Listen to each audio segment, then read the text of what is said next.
அனைவருக்கும் அஸ்ஸலாமு அலைக்கும் வரஹ்மத்துல்லாஹி வபரகாத்துஹு. நமது கீர்த்திமிகு கீரனூரில் வருகின்ற 6/9/2026 ஞாயிற்றுக்கிழமை அன்று MMPS மஹாலில் நடைபெறவிருக்கும் 30 கோடி சலவாத் சமர்ப்பண நிகழ்வு கீரனூரிலே முதன்முறையாக நடைபெற உள்ளது. மேடை வர்ணனையாளர்கள் மௌலானா மௌலவி அல்-ஹாஜ் அல்-ஹாஃபில் பக்ருதீன் நிசாமி ஹஸ்ரத் அவர்கள், தலைமை இமாம் ஃபிங்கர் போஸ்ட் ஊட்டி அவர்களும், மௌலானா மௌலவி அல்-ஹாஜ் அபுதாஹிர் ஃபாசில் யூசுஃபி கீரனூரி ஹஸ்ரத் அவர்கள், பேராசிரியர் யூசுஃபியா அரபிக் கல்லூரி, இவ்விருவரும் நிகழ்வை சிறப்பாக நடத்தர உள்ளார்கள்.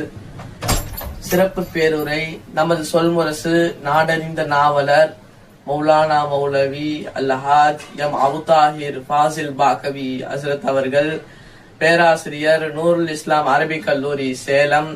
சிறப்பு திக்ரு மஜ்லிஸ் மற்றும் துவா. கண்மணி நாயகம் ஸல்லல்லாஹு அலைஹி வஸல்லம் அவர்களின் குலவழி தோன்றலாக இருக்கக்கூடிய ஆசிய ஆப்பிரிக்க நாடுகளுக்கெல்லாம் சென்று ஆன்மீக பணிகளை செய்து கொண்டிருக்கக்கூடிய சிறந்த பேச்சாளர், எழுத்தாளராகவும் திகழ்ந்து கொண்டிருக்கின்ற உஸ்வத்துல் ஆரிஃபின் தாஜுல் முத்தவக்கிலின் அஷைக் சையீது நிஜாமிசா நூரி பாக்கவி ஹஸ்ரத் தாமத் பரகாத்துஹு, நிறுவனர் மர்கஸ் அல் இஸ்லாஹ் பாண்டிச்சேரி ஹஸ்ரத் அவர்களும் வருகை தர இருக்கிறார்கள். ஹஸ்ரத் அவர்களின் சர்க்கார் அவர்களின் துவாவை பெற்றுக்கொள்ள அனைவரையும் அன்புடன் கீரனூர் இஸ்கே மதீனா சலவாத் மஜ்லிஸ் குழுவினர் சார்பாக அன்புடன் அழைக்கிறோம். அஸ்ஸலாமு அலைக்கும் வரஹ்மத்துல்லாஹி வபரகாத்துஹு. பெண்களுக்கு பயான் கேட்க மஹால் மேல்தளத்தில் தனி இடவசதி செய்யப்பட்டுள்ளது.